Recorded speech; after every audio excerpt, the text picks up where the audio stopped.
Hello, St. Mary's friends. We're back in the church with some glimpses of what we'll see when we come back in by the end of the month, please God.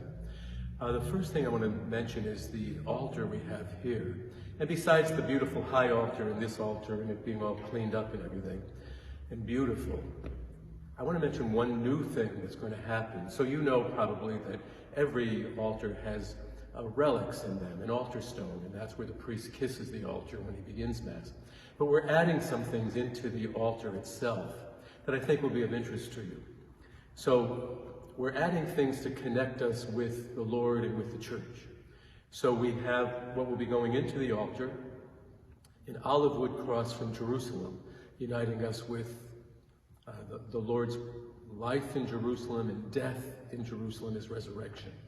We have a relic of a cloth that was touched to the empty tomb of the Blessed Mother to unite us with our patroness, Our Lady.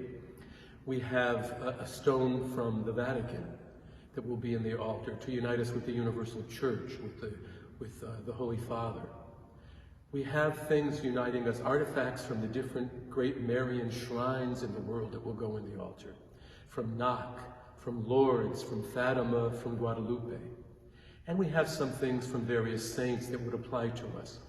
Young saints for our teens.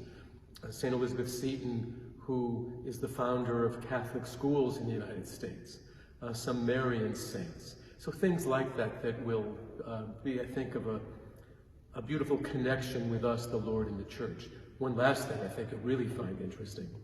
Before we close it all up, we've printed out and we'll place in the altar the names of every parishioner at the time of the reopening. And so you'll be in the altar also. One final thing, Mass that will be offered at the altar.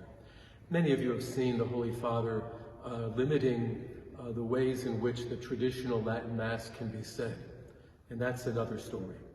But one of the things that was not picked up on, he said we're not celebrating, all of us, the Mass of the Second Vatican Council the way it is supposed to be celebrated.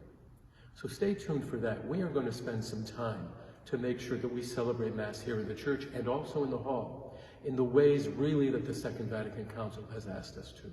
So stay tuned for that, and that will take us a while also.